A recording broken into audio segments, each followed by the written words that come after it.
안녕하십니까. 2023 더벨 벤처 캐피탈 포럼은 앞서 이제 세 분이 발표를 주셨는데 거기에 대해서 간략하게 또 질의 응답을 하도록 하겠습니다. 먼저 첫 번째 우리 질문은 우리 임종욱 실장님 좀 말씀드릴 텐데 잘 말씀 들었고요. 주제가 이제 민간 우리 모태펀드 도입하는 건데 많은 얘기가 있었는데 이게 좀 어떨까요? 근데 사실 이제 민간 모태펀드를 하게 되면 사실 이제 민간 쪽에 뭐 GP는 뭐 들어오겠지만 LP가 사실 이제 좀 적극적으로 들어올 수 있는 그런 구조가 돼야 되는데 사실 LP 입장에서 볼 때 이게 무형의 자산들 투자하는 거니까 실질적으로 이제 뭐 얼리 스테이지 꼭 아니더라도 얼리 스테이지의 어떤 그런 기술적인 부분들 이런 거에 대해서 좀 판단할 수 있는 것들이 굉장히 중요한데 실질적으로 이제 뭐 국내보다 이제 해외 쪽에 어떤 기술 트렌드가 있지 않겠어요? 이런 쪽에서 어떤 변화들이 지금 새로운 신산업이니까 이런 부분들을 좀 알게 해주는 정부 차원에서의 어떤 그런 노력, 인프라, 뭐 이런 것들이 네. 제가 보기엔 세제 혜택 같은 것도 중요하지만 실질적으로 이제 뭐, 야, 내 돈 투자 되겠다 이런 걸 좀 끌고 올 수 있을 것 같은데 좀 그런 계획 같은 거 좀 정부에서 좀. 네.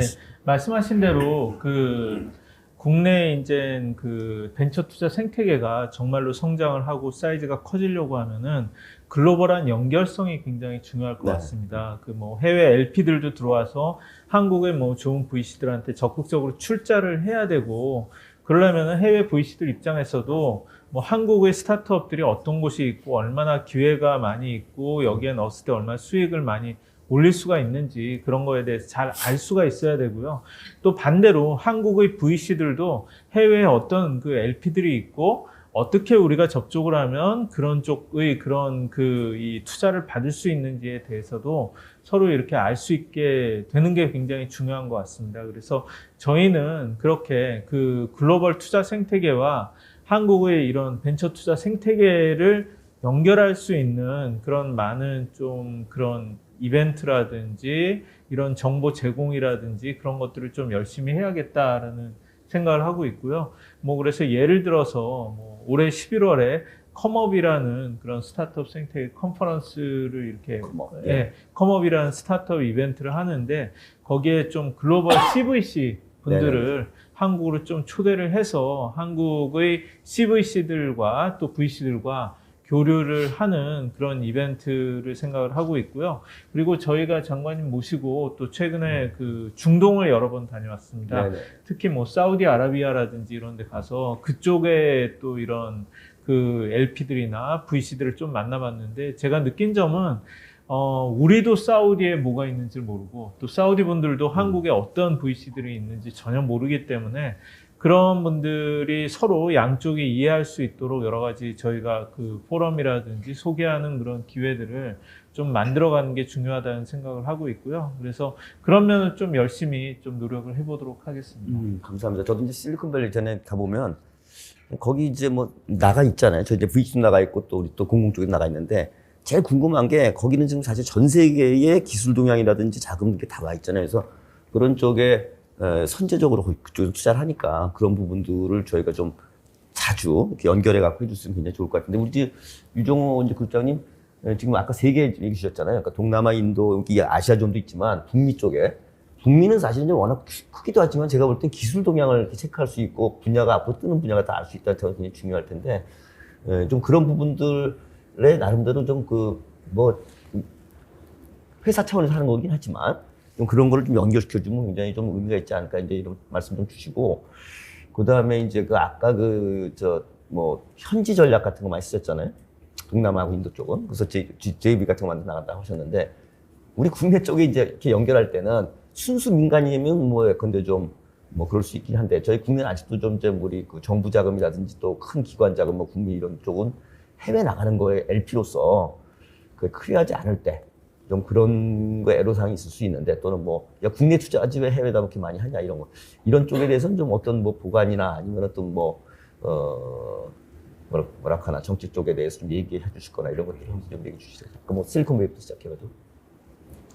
예, 일단 미국 같은 경우에는 저희가 뭐 전반적인 투자보다는 약간 바이오 헬스케어 쪽에 포커스를 맞추고 투자를 하고 있어서요.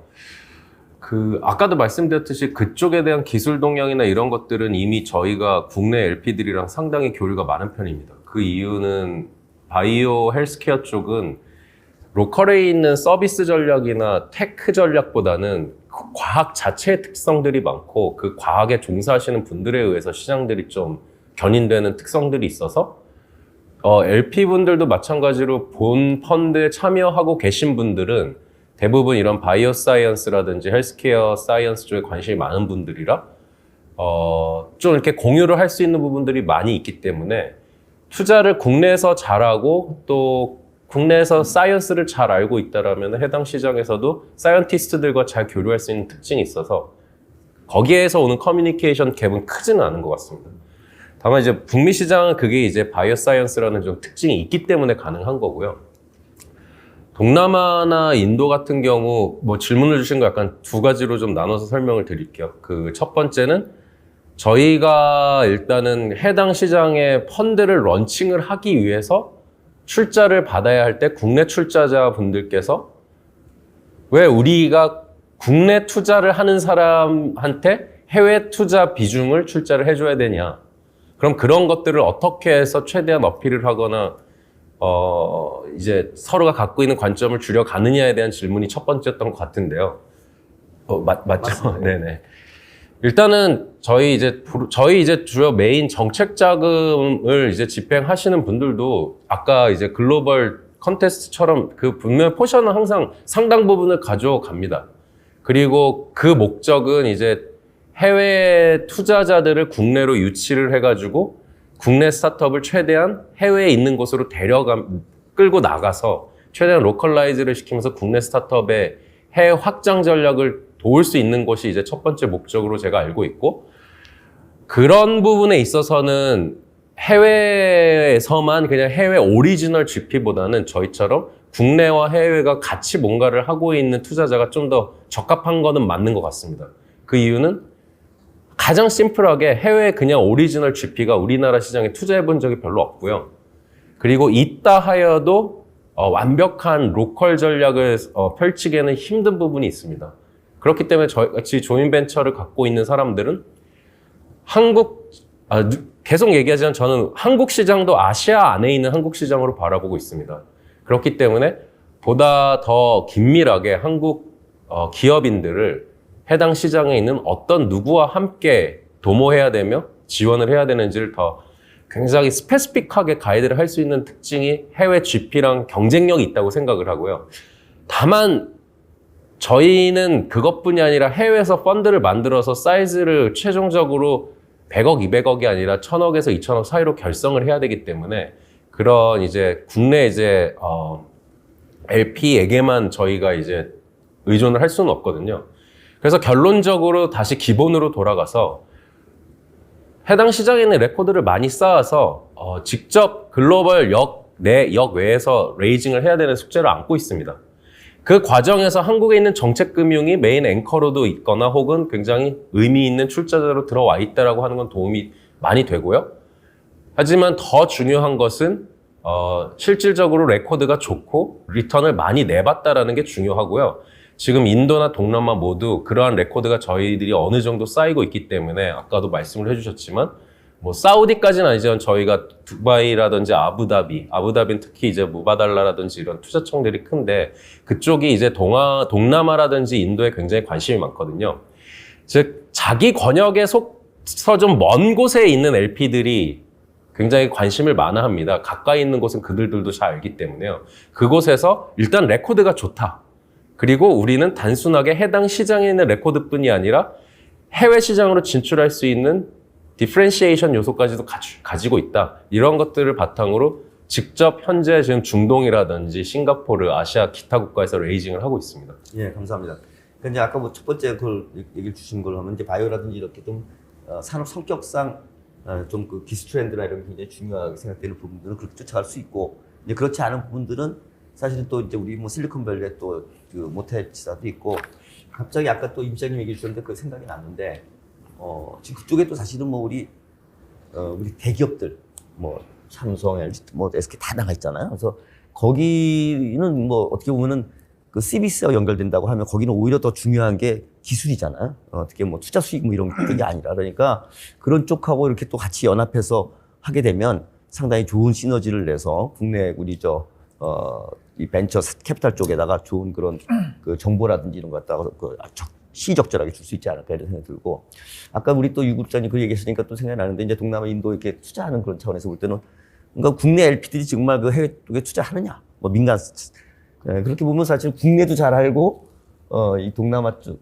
또 인도 쪽 이쪽도 잘 아는 그런 그 VC면 오히려 이제 경쟁도 하고 협력도 하는 그런 관계니까 이제 그 기업들이 그죠. 그래서 훨씬 더 이제 좀 의미 있게 투자를 균형 있게 또는 그 뭐 포인트 잘 집어서 할 수 있다라고 보면 국내 민간 LP들은 뭐 충분히 이제 그런 VC들이 성장해 나가면 양쪽으로 다 아는 VC들이 있으면 충분히 자금 갖다 공급할 것 같고 문제는 우리 이제 앞으로 민간 모태 펀드가 생기면 이제 그런 건 자연스럽게 되겠지만 지금 이제 정부 모태 펀드 같은 경우에는 어떠신가요, 실장님? 좀 제가 옛날에 있을 때 보면 국회에서 뭐 요즘 많이 전형적으로 바뀌긴 한 것 같은데 옛날에는 이제 국민 혈세 갖고 왜 밖에서 투자하냐 뭐 이런 얘기를 했었거든요. 이제 지금은 좀 그래도 정부 모태도 해외 출자 이런 부분이 많이 활성화되어 있죠. 어떻게 되어 있습니까? 네네, 이미 많이 활성화되어 있고 한 6천억 정도 글로벌 펀드로 지금까지 출자를 했고요. 그렇게 해서 한 거의 이제 60개 정도의 펀드가 만들어졌고 그 총액 자체는 뭐 한 8.8조 원 정도가 됐고 6천억을 출자해서 그 중에 한 1조 정도가 한국 스타트업에 투자가 됐기 때문에 사실 그 이상의 효과를 충분히 냈다라고 말씀드릴 수가 있습니다. 이제는 뭐 국내 해외 이렇게 연결해서 시너지 낼 수 있는 부분이 됐으니까 민간 모태펀드 나오는 그 시점까지 잘 이렇게 네. 서로 활용을 하면 좋을 것 같습니다. 우리 이정건 변호사님 아까 뭐 제도적인 거 아주 잘 들었고요. 근데 복수별 궁금한 게 그 뭐 창업자하고 사실은 이제 그 투자자 윈윈 뭐 옛날부터 뭐 다 얘기는 다 계속 나왔던 건데 이제 걱정이 이제 부작용 이런 거 아니겠어요? 근데 해외 쪽에 이런 복수결권을 좀 도입한 국가가 어떤 게 있고 실제로 뭐 어떤 효과가 있는지 부작용이 있는지 제가 얼핏 듣기로는 예컨대 뭐 중국 같은 경우도 그 하이와이 다시 돌아오게 한다고 그래가지고 알리바바니 뭐니 다 이렇게 뭐 다른 뜻도 있지만 상장 이렇게 다시 재상장했잖아요. 그런 뭐 측면에서 효과가 어떤 게 있는지 부작용 사례 같은 건 좀 있는지 좀 그런 거 좀 얘기해 주시겠어요? 지금 제가 알기로는 OECD 국가 중에서 거의 우리나라가 마지막 도입이라고 알고 있습니다. 아, 그래요? 네. 해외 선진국들은 다 도입이 됐고요. 근데 이게 급격하게 제가 알기로는 2010년 넘어가면서 이제 많은 선진국들이 다 도입 정착을 시켰는데 그 약간 계기가 됐던 게 아까 이제 그 말씀 주신 알리바바가 조금 그 하나의 계기가 되기는 했습니다. 그 이제 중국 시장, 특히 싱가포르도 아니고 홍콩도 아니고 이제 미국 시장에 상장을 하게 되는데 그때 이제 주된 이유 중에 여러 가지 이유가 있겠지만은 그 이유 중에 하나가 지배권 문제가 있었던 걸로 알고 있습니다. 그 최종적 선택지로 미국 시장을 선택을 하게 되고 이제 말씀하신 다시 이제 리턴하는 노력들을 하게 되는데 그 과정에서 많은 국가들이 약간 충격을 받게 되고 제도 개선을 하겠다는 논의가 그때 활발히 시작이 되게 됩니다.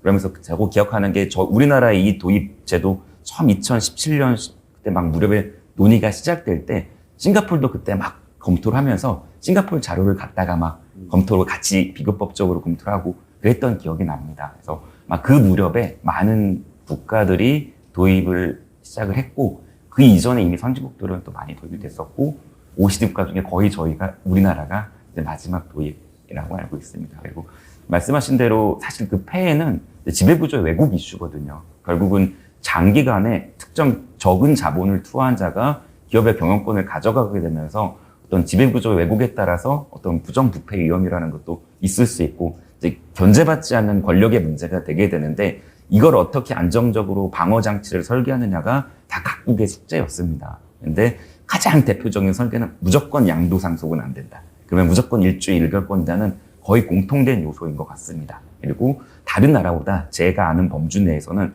우리나라 설계 요건이 조금 더 까다롭습니다. 그러니까 초안은 그렇지 않았는데 이게 국회를 통과하는 과정에서 이제 많은 논의가 됐고 한번 저희가 국회 통과를 못한 점도 있고 그러면서 이제 협의 과정에서 요건이 더 까다로워지게 되거든요. 그래서 우리나라가 현 시점에서는 어느 나라보다 조금 엄격한 요건하에 지금 발행이 가는 걸로 폐해에 대한 우려가 조금 더 많이 작용된 법안으로 이해를 하고 있습니다. 네, 뭐 하여간 준비를 잘하는 건 좋죠. 근데 아직 통과가 안 됐잖아요, 그죠? 국무회의만 통과된 거죠. 그러니까 복수결권은 통과가 됐습니다. 통과됐습니까? 네. 그러면은 여기서 이제 궁금한 게 그러니까 기왕에 이제 법적 그 목적과 취지가 그렇게 돼 있으면 좀 딴 나라 대비 좀 그 경쟁력 있게 하는 게 좋지 않을까 싶은데 저는 이제 얼핏 생각하면 이게 창업이 좀 활성화되겠구나 이렇게 되면 그다음에 지금 4차 산업혁명 때문에 사실은 이제 그 모든 비즈니스 모델의 회의 기간이 짧아졌잖아요. 옛날 같이 뭐 이렇게 기술이 도중에 바뀌어버리면 이제 그 전의 모델은 황당하게 돼버리고 그러면 빨리 성장해서 자금 조달도 하고 그러려면 이 지분 구조 이런 것들이 상당히 좀 플렉서블하지 않으면 대단히 그 좀 힘들지 않아요. 유니콘도 빨리 나와야 되는데 그게 어렵고 그래서 기왕이면 좀 그렇게 과감하게 할 필요도 있을 것 같은데 왜 굳이 30%냐? 그러니까 과거 데이터 갖고 보는 거하고 앞으로 다가오는 미래를 보는 거하고는 다를 것 같아요. 과거는 그렇게 막 혁명적인 기술 변화가 많지 않았잖아요. 그 데이터 갖고 중소규모 연구원에서 이렇게 봤다고 그러는데 좀 더 전향적으로 과거 때는 그렇게 막 빠르지 않았단 말이에요. 그 회의 기간 짧아지고 막 이렇게 바뀌는 게. 그러면 좀 그런 부분도 좀 적극적으로 향후에 고려할 필요가 있지 않냐. 그리고 우리나라는 너무 사전 예방적인 게 많은 것 같아요. 그러니까 과감하게 풀어주고 문제가 생긴 거는 공정거래나 다른 식으로 해서 얼마든지 좀 이렇게 할 수 있지 않을까. 시장님 어떻게 생각하세요? 일단은 이 법안을 통과시키는 게 중요했기 때문에 그렇게 한 거고요. 뭐 앞으로 그 제도적으로는 계속 보완해 나가려고 합니다. 그래요. 감사합니다. 그리고 우리 유 그룹장님 아까 이제 좀 그 얘기 잘 들었는데 좀 궁금한 게 그러니까 지금 사실은 뭐 기존 대비 좀 바뀌어가지고 앞으로 이제 이커머스라든지 이런 쪽 그건 이제 플랫폼을 만드는 디지털 경제로 바뀐 다음에 플랫폼 만들기 위해서 이제 막 그게 성장을 한 거고 금리 올라가면 이제 그런 게 타격을 받으니까 뭐 이렇게 좀 그런 건 이해가 되는데 플랫폼이 다 만들어졌으면 이제는 좀 구체적인 정말 성장 분야 그래서 이제 에그리 쪽도 뭐 커지고 있고 B2B 그다음에 뭐 핀테크 뭐 커지는 분야 쭉 얘기해 주셨는데 또 하나 이제 투자자 입장에서 볼 때는 빈티지가 있잖아요. 이게 좋을 때 또 투자해야 되니까 그 양쪽을 다 고려했을 때 만약에 우리 국내 VC 쪽에서 우리 KB처럼 해외 쪽에 좀 투자를 좀 적극적으로 해보고 고려해봐야겠다 할 때 좀 어떤 분야가 지금 좀 적절할지 뭐 인도 동남아 다 다르긴 하지만 좀 말씀 주시겠어요? 예. 다행히도 인도랑 동남아가 갖고 있는 그 시장의 지금 특징이나 트렌드가 그렇게 크게 다르지는 않고요. 그게 이제 아무래도 이 벤처 캐피탈 시장이 성장하는 그 역사가 비슷했기 때문에 그런 것 같은데요. 첫 번째로 돈이 많이 모였던 게 아까도 말씀드렸듯이 이커머스라든지 마켓 플랫폼이었습니다. 근데 그게 그 이유가 아무래도 그 시장에서 가장 직관적으로 알기 쉬운 비즈니스 모델이고 그 비즈니스 모델이 창발할 수 있었던 가장 큰 이유가 인터넷 인구가 없었던 상황에서 갑자기 스마트폰 보급되면서 인구의 절반 이상이 스마트폰에 유입이 되고 그러면 가장 먼저 뭐가 일어나느냐? 아무래도 유통을 디지털라이즈 시키는 게 가장 직관적으로 알기 쉬운 비즈니스 모델이었기 때문인 것 같고요. 다만 그 과정, 그리고 또 하나가 모빌리티 분야였습니다. 뭐 그랩이라든지 올라 이런 모빌리티 플랫폼이 우리나라의 네이버나 다음 같은 플랫폼 역할을 대체하는 슈퍼앱으로 자리를 잡았고요.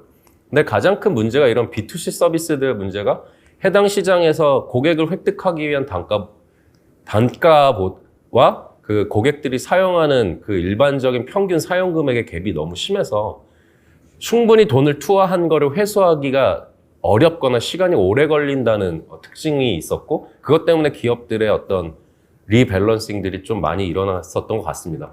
하지만 반대로 그러한 큰 돈들을 통해 가지고 시행착오를 겪고 투자자들이 스마트해지면서 진짜 해당 시장에서 필요한 영역이 뭔지를 고민하기 시작한 게 이 2, 3년 동안의 어떤 흐름이었던 것 같고요. 그러기 위해서는 첫 번째가 시장이 매우 커야 되고 두 번째가 그 시장이 큰데 해결해야 할 문제가 매우 많고 세 번째가 그 문제를 해결을 하면 충분히 그 기업에게 수익이 돌아갈 수 있는 산업으로 초점이 맞춰져야 될 것 같고요. 그게 저희가 봤을 때는 크게 한 3가지 정도 분야인 것 같습니다. 첫 번째는 아까도 말씀드렸듯이 1차 산업에서의 디지털라이제이션을 통해 뭔가가 변해가고 있는 그 농촌 혹은 이제 어촌에서 발생하고 있는 디지털 현상을 바라볼 수 있고요. 두 번째가 아무래도 신흥국은 대기업보다는 허리 단위에 굉장히 숫자가 많거나 그 종류가 다양한 중소기업들이 있는데요. 이 분야에서 뭔가 획기적인 생산 비용을 줄여주거나 혹은 워킹 캐피탈 등 그들이 파이낸싱에 접근이 부족해서 성장을 하기 힘든 부분들을 터치해주는 넥스트 핀테크 분야가 있을 수 있고요. 세 번째로는 이제 그래도 이커머스들이 시장을 크게 변혁을 시켰기 때문에 유통시장은 많이 이제 선진화가 됐습니다. 그렇다면 이제는 유통시장이 선진화된 곳에서 뭘 잘 팔 수 있을지를 고민을 해야 할 텐데 아쉽게도 신흥국 시장이 뭐 유니레버라든지 이런 멀티내셔널 브랜드들을 빼면 자국 브랜드들의 숫자라든지 그런 이 뭐라고 할까 퀄리파이드 된 프로덕트 퀄리티들이 많지가 않거든요.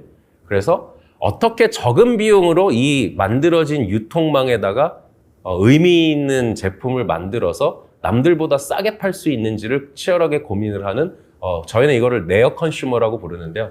이런 D2C 브랜드들 크게 세 가지 분야들을 집중적으로 보고 있습니다. 감사합니다. 그러니까 이 플랫폼 같은 이제 시장 그런 부분들 다 대략은 이제 좀 채워졌고 좀 더 구체적인 분야가 이제 그 다가온 또 디지털 경제 때 맞는 그런 분야로서 짚어주신 거 감사합니다. 타이밍은 아마 지금 뭐 좋다는 말씀이신 것 같고 우리 임 시장님 마지막으로 이번에 이제 그 복수결권 제도가 뭐 통과돼서 좋기는 한데 실질적으로 이제 이게 창업자 뭐 도움 주는 거 창업도 활발해지고 여러 가지가 있겠지만 지금 현재는 이제 뭐 우리가 4차 혁명 상태이기 때문에 기술 변화가 워낙 빠르고 발전이 빨라서 기존의 앱 대비 이제 회의 기간이 좀 짧았잖아요. 수익 모델이. 그러니까 돈은 굉장히 빨리 필요하고 막 그렇게 하는데 수익은 그렇게 빨리 안 나는 거예요. 기업들이. 그러니까 사실 지배구조, 그러니까 그 돈 막 필요할 때 희석화되는 그런 효과가 있으니까 기존 과거 데이터 갖고 보고 우리가 뭐 중소기업연구원에서 했건데 뭐 30에서 50%좀 보수적으로 봐서 30%를 잡았다 이렇게 하는데 이게 사실 우리가 지금 현재 미래를 보면 제가 볼 때 30%가 안 될 것 같아요. 그러니까 좀 그런 부분들을 향후에 좀 보시면서 기왕에 할 거면 딴 나라 대비 우리가 좀 경쟁 있게 나가야지 쫓아갈 필요는 없잖아요. 그래서 그런 걸 좀 적극적으로 고려해 주시면 좋지 않을까. 프랑스는 이미 KB가 투자한 그렇게 출자한 글로벌 펀드가 있고요. 유라지오라는 프랑스에서 거의 가장 큰 그 펀드랑 같이 만든 게 있고 유라지오가 그래서 한국에 사무소를 내고 이제부터 그 투자를 시작을 합니다. 네, 올해 하셔갖고 내년에 네. 그 더 컨트리 오브 더 이어는 사우디를 해가지고 네. 그래서 뭐 우리도 정말 더 어떻게 하면 더 우리 생태계를 오픈하고 글로벌화를 할 것인가가 앞으로 중요한 화두인 것 같고요. 그런 쪽으로 여러 가지 그 정책적 노력을 해나가려고 합니다.